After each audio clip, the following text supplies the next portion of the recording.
Saan galing yung mga suot-suot ninyo? Yung mga sasakyan yung bulletproof? Yung mga alahas ninyo? Yung mga suot-suot ng mga asawa ninyo? Ng mga kapit ninyo? Yung mga pamumuhay ninyo? Saan galing? Sisiguruhin ko, kakalagkarin ko kayo at ilalantad ko ang lahat ng katarantaduhan nyo sa sambayan ng Pilipino. Matinding chilling effect na ang ang naidulot noon. Bakit? Napansin nyo ba lahat ng mga mainstream media ngayon na nagbabalita ng pangit tungkol sa gobyerno natin? Nakita naman po natin ang mga inabot ng mga taong nagsasabi lamang ng kanilang totoong experience at tunay na storya. Lahat sila Tunay na balita, walang kinakampiyan, sumasalamin sa katotohanan lamang. Oh, what's up mga kayon? Welcome back pa rin syempre dito lang sa Joe Malone TV para sa programa natin ng Isyu ng Bayan. Ating pag-usapan, today is February 4, araw ng Martes dito sa Pilipinas. Kaya naman magandang umaga, hapon o gabi po sa inyong lahat. Maraming salamat sa mga susubaybay, nakikinig, tumatambay at gustong pag-usapan yung mga issue ng bayan dito sa Joe Malone TV para sa programa natin na Issue ng Bayan ating pag-usapan. Unang-una, shoutout muna natin lahat ng mga viewers natin abroad, pati na rin dito sa lokal sa Pilipinas, Luzon, Visayas, Mindanao. If you're watching from Sweden, Illinois, Chicago, New York, UAE, Singapore, Japan, paki-comment naman dyan sa baba. At para dito naman sa mga lokal sa Pilipinas, if you're watching from Oriental Occidental, bago yun.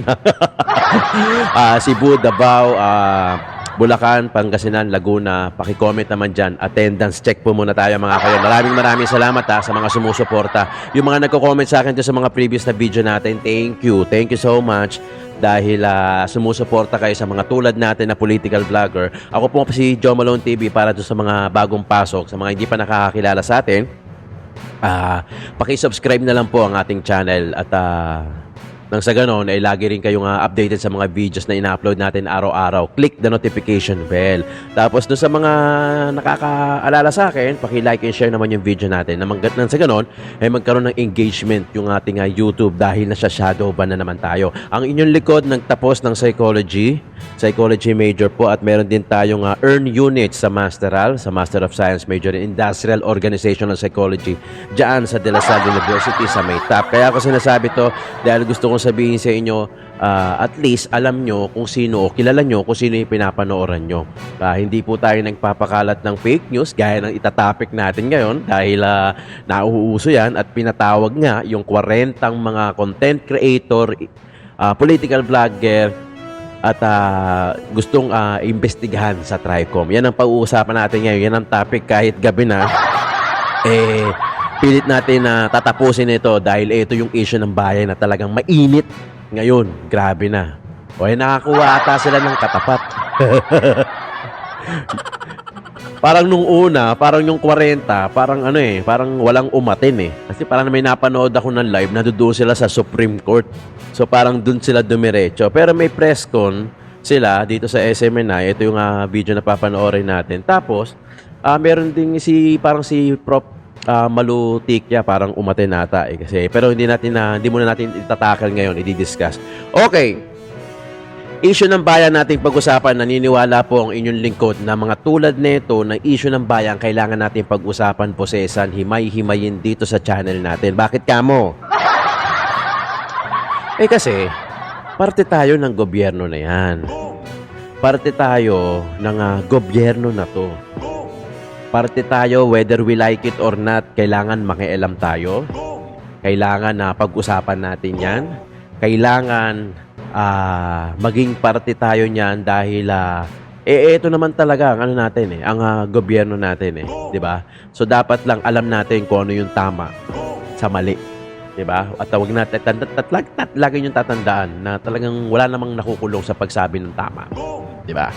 Totoo 'yan. Although yung iba talagang umaabuso sa kapangyarihan nila ngayon. At alam naman natin yan, gaya na sinabi ni Mayor Magalong ng Baguio. Ano yung sinabi niya? 3 lang naman ang gusto ng ng mga tiwaling iba na politiko. Hindi natin nalalahat. 3 P. Pera, posisyon, power. Tama nga naman. Kasi pag nakaupo ka, may posisyon ka na, may pera ka na, huwag kang guilty. Siyempre, sasahod ka na maayos. Kala mo Tapos, posisyon, power, posisyon. Siyempre, pera. May power ka na, may posisyon ka na, may pera ka pa. Di ba? O, yung pera, sahod yun, ha? Huwag kang guilty, sahod yun. Kala mo, wais to. O, ito na, pag-usapan natin. Kasi, so Feb 4, naka-schedule yung 40 na mga vlogger, social media influencer, o mga vlogger na gustong imbitahan at para makunan muna. Imbitahan lang naman, pero pinagtanggol na sila ni Attorney Vic eh. Kasi nga, ano nga daw, delikado nga daw yun. Hindi nga daw, may sinasabi si Attorney Vic, basta sinasabi ni Attorney Vic about doon sa malayang pagpapahayag, which is yun nga pinaniniwalaan natin at ginagawa natin ngayon. Tayo naman, nagbibigay ng reaksyon. Bakit naman hindi? Gobyerno yan eh. Gobyerno yan ng Pilipinas at higit sa lahat, parte tayo. Lagi ko sinasabi to, whether we like it or not, parte tayo ng gobyerno ng Pilipinas. Count tayo doon. Everyone counts. Kaya talagang hindi pa pwedeng i-ignore eh. Hindi pwedeng hindi maging involved. Kasi parte tayo nun eh. Kumbaga, mapag-uusapan talaga natin to, mapapanood mo talaga to, magbibigay ka rin ng opinion mo, hindi man dito, sa kumpare mo, sa mga kwentuhan mo. Di ba, minsan meron tayong ganon, nagbibigay ka ng opinion na sa mga, at least, kumbaga, may pakialam ka. Di ba? Eto na. Medyo mahaba-haba to, kaya simulan na natin. Issue ng bayan ating pag-usapan. Ito yung 40. Hindi naman lahat. So, iilan lang to. Mga sikat to. Mga sikat to, nagsama-sama at naghahain ng kanilang opening statement o should I say sama ng loob kasi si JM medyo hinaya blood eh. Sama ng loob, opening statement. Panoorin natin sabay-sabay at ating bigyan ng reaction kada influencer o kada vlogger. Issue ng bayan natin pag-usapan. Huwag niyo kalimutan i-like, i-share yung ating channel at i-click na rin yung notification bell para lagi kayo updated sa mga videos na ina-upload natin araw-araw. So, hi everyone, I'm back. Kati Binag. Nabusog kayo ha? Okay. Dito hindi kami nagbibigay ng hopya, pagkain talaga. At kanin. Okay. So, I'm Kathy Binag and katulad ni Doc Mata, hindi rin po ako vlogger, hindi ako blogger. And hindi po ako influencer. Nagkataon lang kasi sabi ko nga sa mga naging interview ko is itinalaga ng Panginoon. Ito pala si Kathy Binag. Mapunta ako dito sa kung nasan man ako ngayon. Kasi kailangan kong maging parte ng mga grupong ito na nagsasalita lamang ng katotohanan. At nakikita niyo naman po, kami po lahat may mukha, may pangalan, at hindi po kami natatakot na magsalita sa social media. Naniniwala po ako sa kasabihang thinkers are doers. Sa Tagalog, kung ano iniisip mo sa kapwa mo, lalo na yung pangit, ikaw yan. Lalo na, di ba sabi nga nila, ang kakambal ng sinungaling ay magnanakaw. Yes! Yan yun eh, di ba magkakakonect. Kaya ganyan nila kami itag as fake spreader. Yung fake news spreader, di ba? Ganyan naman palagi.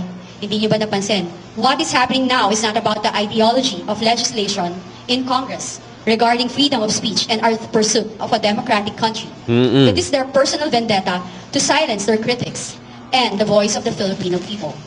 If they don't like what they see and hear, they will crucify people who go against them. Sabi nga, nagbabalat sibuyas sila. Kung tumakbo po kayo sa politiko, dapat po handa kayo dito. Yes. We didn't go to Nasaktan HR sa napaka-simple at halatang dahilan.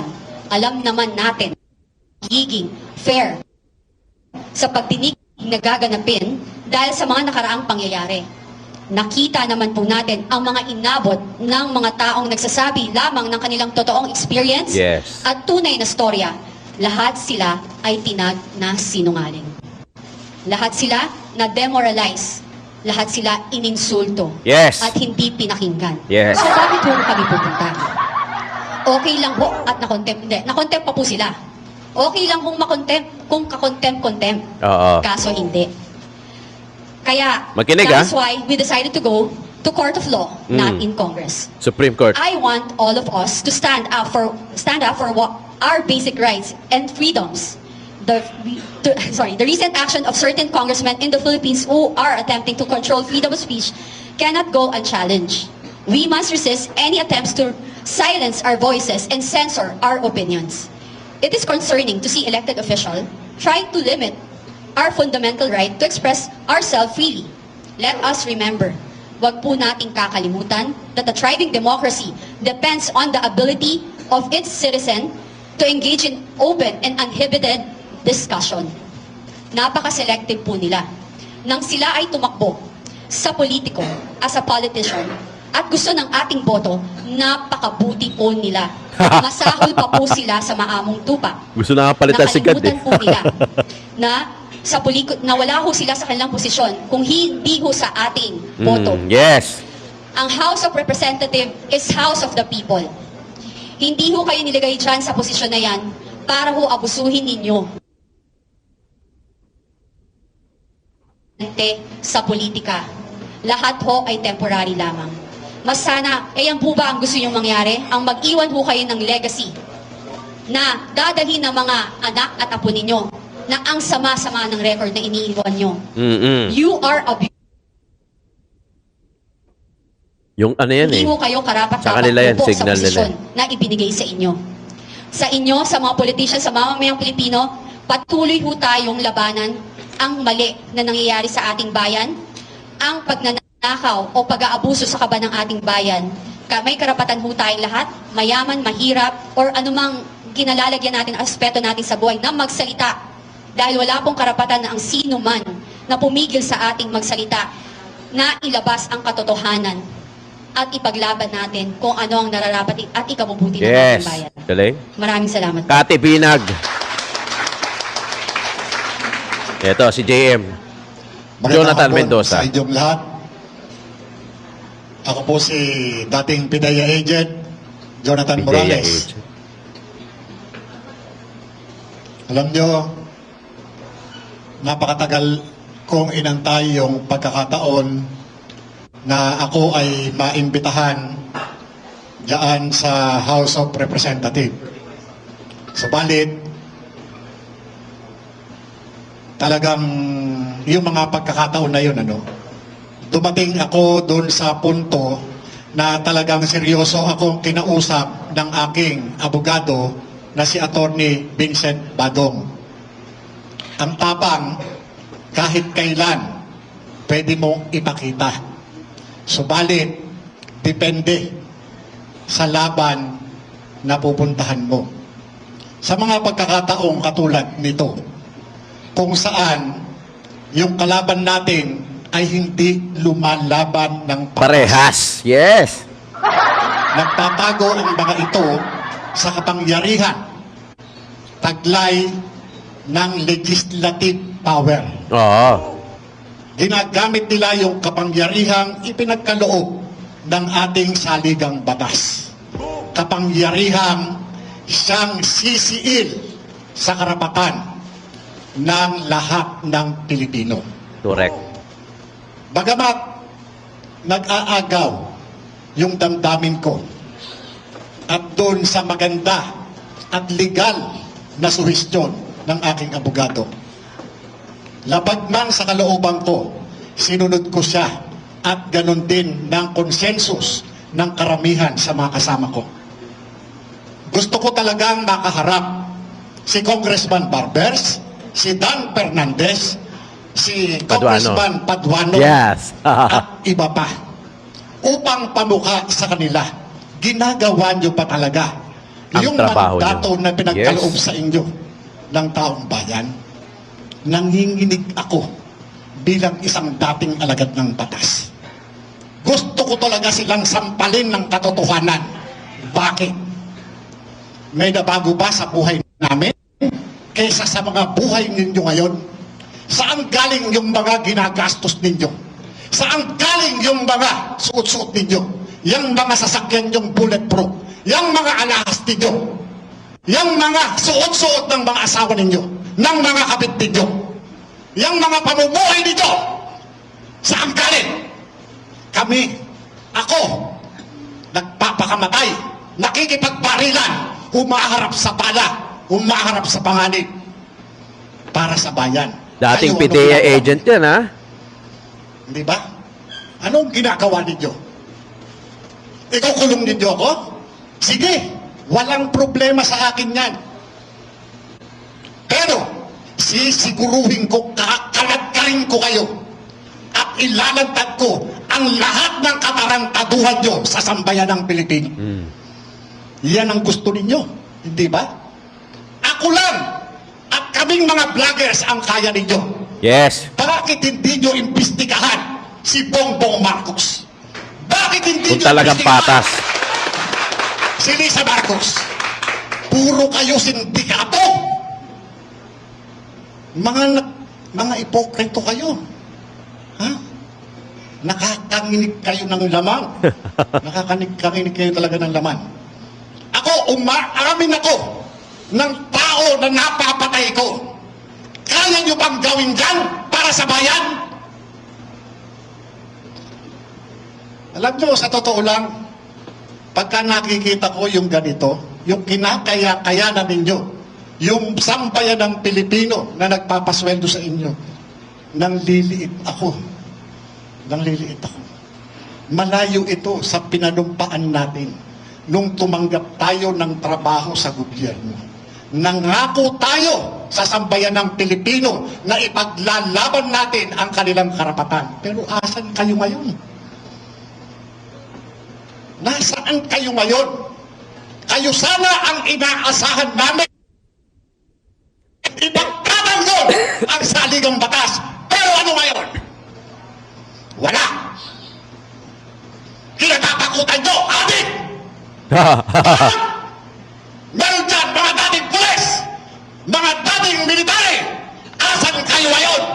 Naging politiko kayo. Magnanakaw na nga kayo noon. Magnanakaw pa rin kayo ngayon. Mga ibang! Galing. Pinay-blood tuloy ito si JM eh. Hello. Oh. Kalma lang muna, Brad JM. Kalma eh, pero ito yung minom ng tubig. Yan. Yan eh. Totoo naman kasi may basihan eh, di ba? May basihan. Hindi yan basta-basta binubukas lang yung bibig. Mr. Chair, I move that we sign. Anyway, magandang hapon po sa inyo lahat. No, ako po si Elmer. Sorry? Okay. My name's Elmer. I'm EB Hogalbot on my social media accounts. No? May nga po ganun yung mga parts. No? Actually, when I woke up kanina, about 5:30 in the morning, parang si Erich Sylvester, no? Yung aking accent. 6:30 and 5:30 in the morning. I woke up. Sabi ko sa sarili ko, pisting yaw. Ano naman ko din yun? Abot mo ko din ng animal. Why am I here? You know why am I here?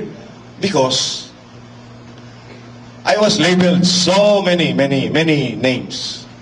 Because I chose to write my opinions on my social media accounts. I've been labeled a Russia-trained Chinese propagandist. I've been labeled as a paid Pastor Apollo Kibuloy apologist.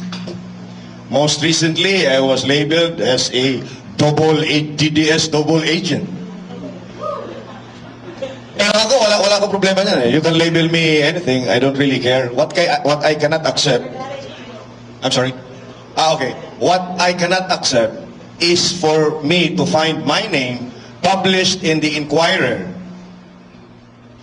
allegedly from a press statement of Dan Fernandez. And I was one of those 40 na nilista nila na iniimbitahan nga precisely because parang nakonstru na kami ay fake news peddler. Ako, isa ako. At pogo blogger at narco blogger. That I cannot accept. Why? Because hindi rin naman tayo politiko eh. Katulad nila, sinusulat lang namin at sinasabi lang namin ang mga opinion namin. Yes. Ano yung nangyayari sa bansa namin. Galing kami ng Cebu, mga Bisaya, Mindoro, Sidyo. You know, we never really thought that people in Congress would care about what we opine or what we write.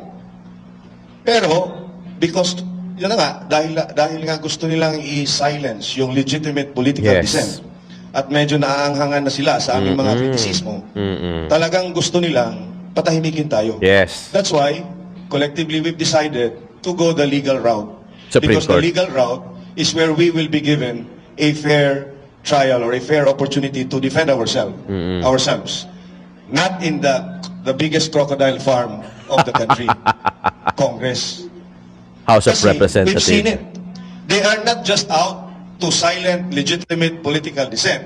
They are out to destroy the reputation of everyone that they perceive to be their political enemies. Case in point, the hearing on Alice Go, Yes. Cassandra Leong, and Yes. a few others. Naka. Anong napala nila? Out of the 4 cases na final nila, ang nag-prosper lang for the violation ng anti-money laundering is kay Alice Go. Ang kay Cassandra Leong and the 2 others were dismissed. But imagine the trauma. You've seen it. Naka-live stream. The trauma, the emotional suffering Cassandra Leong Alice Guo. were subjected to. And that can never be repaired back to the previous state where before Cassandra Leong was summoned. And until now, I think she's still being detained somewhere. Di ba? So kaya, yun ang napagdesisyonan namin. But did Congress offer an apology or offer an explanation? In fact, ang headline nun was just Alice Go, yung kaso. There was never any mention dun sa headline na na-dismiss ang kay Cassandra Leong. She just became a footnote in the history of that investigation of Risa Ontiveros. At yan ang gusto nilang gawin sa amin. Pero we will not play their game. That's why we are here now. Secondly, fake news. The biggest purveyor of fake news is Bongbong Marcos himself. And the biggest fake news until now is the 20 pesos per kilo na bigas. Di ba? Yun ang fake news. In August of last year, during the KOJC siege, anong fake news ang sinabi ni Bongbong Marcos? Walang baril at walang tear gas daw yung mga pulis na nag-raid doon. Di ba? Pati vlogger din si Bongbong Marcos. Di ba? Nagpa-vlog din yung putang ina Neps. Di ba? So why not summon him? Exactly. Representative Luistro, who I think now is the younger sister of Leila de Lima, tingnan mo yung sinabi niya. Ha? Anong sinabi niya? During the bombing daw of the San Pedro Cathedral, I don't know anong bombing yun kasi it was bombed twice, once in 1981 and another one in 1993, if I recall. At sinabi niya doon sa hearing na utos daw yun ni then Mayor PRRD, no? Rodi Duterte. Samantalang fiscal pa noon si PRRD. Di bakit hindi nila pinatawag itong si Luistro? And it's on record in the transcript of the stenographic notes of their hearing. Di ba? So again, kami po, no? Kami ni Jun, by Jun, mga Bisaya lang kami, but we chose to come here para maipakita namin sa kanila na kami po doon sa Cebu at the Bisaya speaking part of the country. Yeah, and with our lawyer, our able lawyer here, no? Attorney Erin, na ginawa na lang paralegal kanina. Sorry, attorney. So, nandito po kami, not only to bring the voice of the Bisayan-speaking part of the country, but, you know, lahat natin, kasi laban talaga natin to. Yes. Kung walang tatayo at walang titindig at walang makikibaka sa ating basic rights, talagang wala. Kasi wala na tayo. This is a totalitarian government. This is an absolute authoritarian regime. Make no mistake about it. And the only remaining option that we have, the last bastion of our democracy, is the Supreme Court. That's why we were there, and we hope na sasagutin tayo at papaboran tayo sa ating hinihingi. Alright, salamat po. Ito si Boss Dada.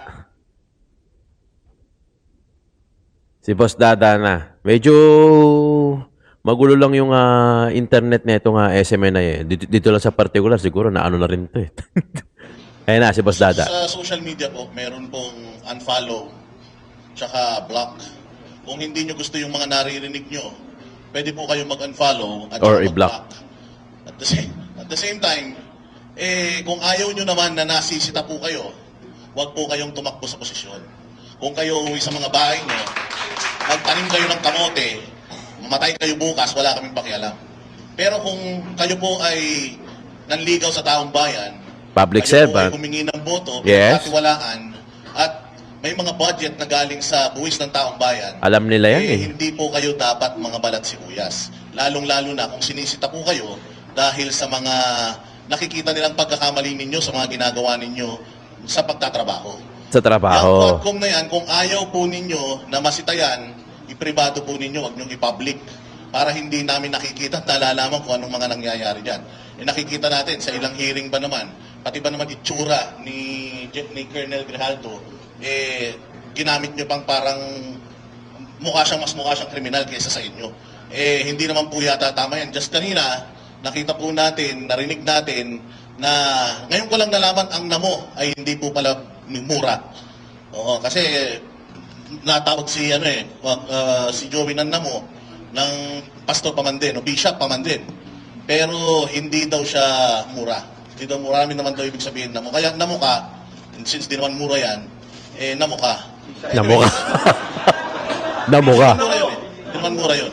Sabi niya, hindi mura yun. So, huwag siya dapat magagalit doon. Namo ka, no? So, yun. Nangyari na po kasi itong problema sa atin, ano? Hanggat hindi nangyayari sa atin, hindi tayo umimik.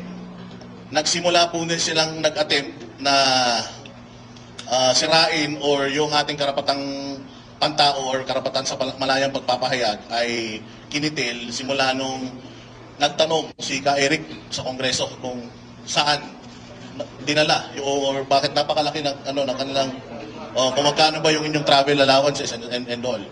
Dahil po doon nakulong si Dr. Lorraine Badoy at saka si Ka Eric Celis at yung franchise po ng SMNI na-revoke. Matinding chilling effect na ang naidulot noon. Bakit? Napansin nyo ba lahat ng mga mainstream media ngayon na nagbabalita ng pangit tungkol sa gobyerno natin? Wala. Yun yung chilling effect noon. Hindi nila tayo kayang patahimikin kasi wala tayong prangkisa na kaya nilang I-hold. gamitin na pang Pang-block. remote control para pahinain yung mga boses natin. Kaya ganito nila tayo dadalhin. So nag-attempt sila at nagtagumpay sila na hanggang ngayon yung SMNI ay hindi pa rin nakakapag-broadcast sa Free TV.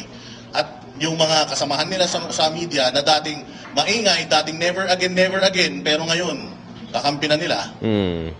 Gusto nilang mangyari yun sa atin ngayon. Na kung papayagan natin sila na sikilin tayo, busalan tayo, wala na tayong laban na maipapanalo kailanman. Malapit na po ang eleksyon, gusto nila tayong pahimikin, gusto nilang impeach si VP Sara, gusto nila tayong pahimikin. Meron tayong issue sa budget, kaya pinagpapaliwanag na po ngayon ng Supreme Court yung mga involved na mga tao dyan sa ating budget na depektibo, kaya gusto nila tayong patahimikin. Nangihingi tayo ng drug testing, tinatanggihan tayo. Yes. Hindi daw yun. Hindi daw konektado yun sa public office and the public trust. At ayun na nga, yung fake news na 20 pesos na bigas, yung hindi pumapasok, walang barel sa KOJC, nanggaling po tayo dyan. Actually, yan nga yung isa sa inihingi natin eh. Napakaraming paglabag sa karapatang pangtao dyan sa 16-day na pananatili nila dyan sa compound ng KOJC. Pero hanggang ngayon, wala tayong narinig na statement tungkol sa kanila. Pero ang sama-sama ng loob nila na naamura sila ni Joey na isang taxpayer at isang citizen ng Pilipinas. Nasaktan yung ego eh. Dapat nila.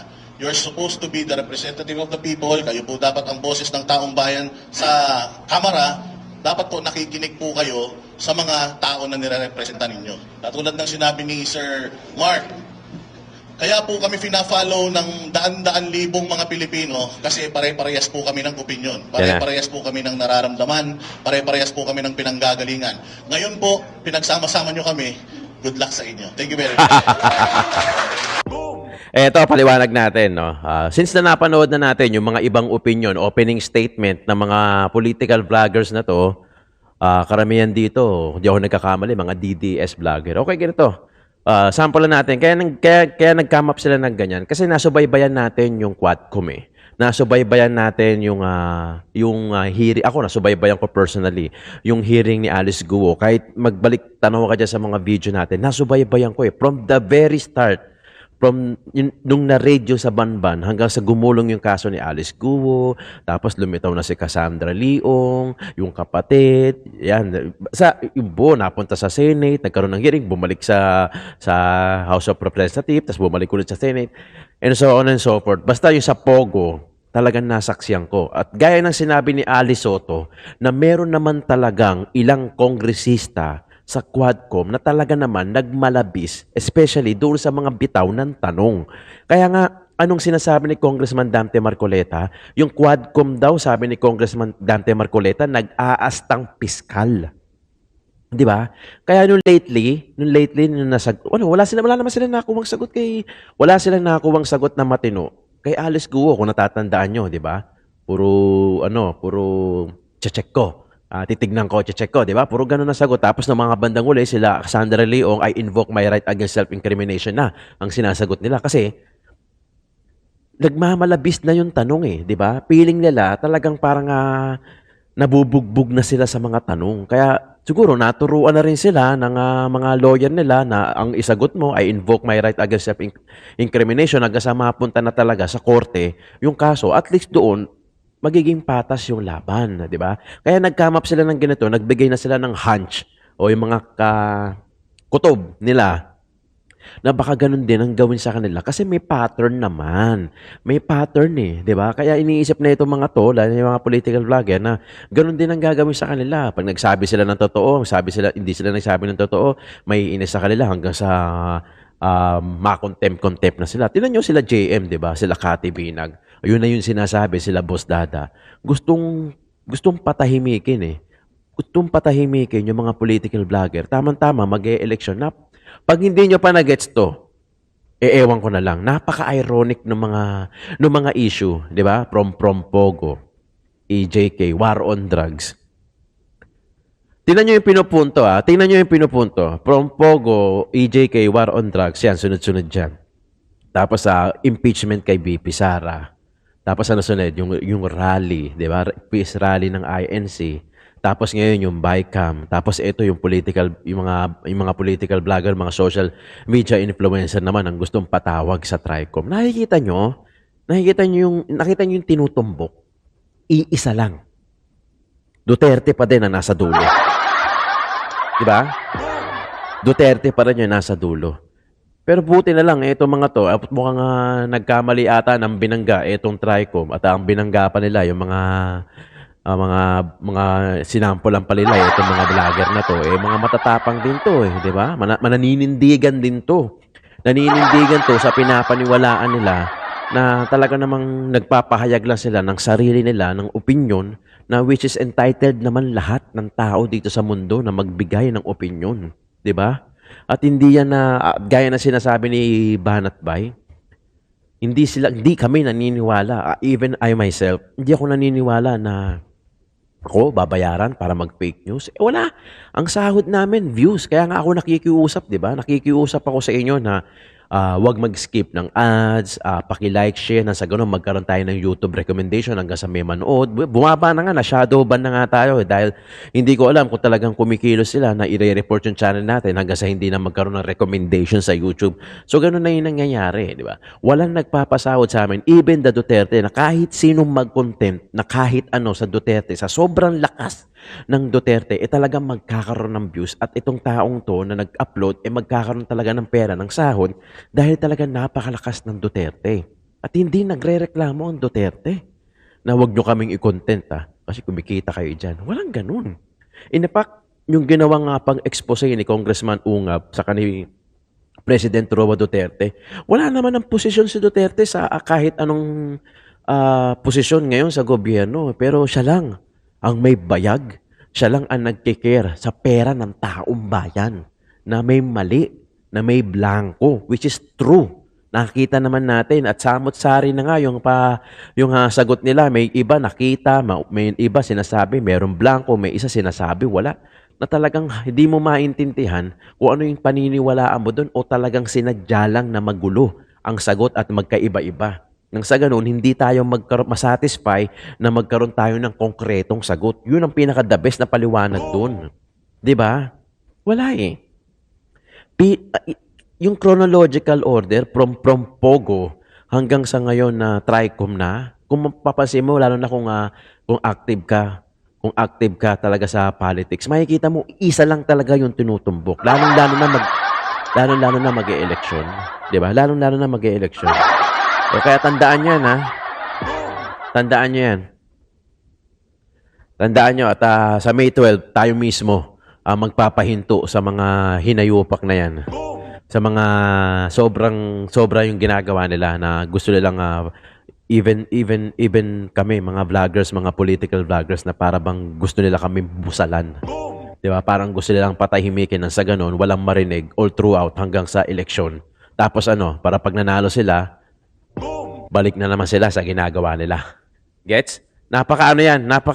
Madali nang intindihin to. Yung mga pangyayari, magagets nyo na to, lalo-lalo na yung mga ayaw sa mga DDS. Siguro naman by this time, magagets nyo na kung saan papunta yung istorya na to. 'Di ba? Maraming salamat mga kayon sa panonood, pagtangkilik. Kung umabot ka man dito sa dulo ng video natin, sana hindi ka nag-skip ng ads para naman na medyo maganda naman yung revenue natin dahil bumababa yung views natin dahil nasa shadow ban tayo. At subscribe lang kayo, marami pa tayong pag-uusapan. Ang dami nito, ang haba ng issue na to. Pinili ko na lang yung mga nagsalita, pero patuloy pa rin ang upload natin. Maraming salamat mga kayon. Issue ng bayan, ating pag-usapan.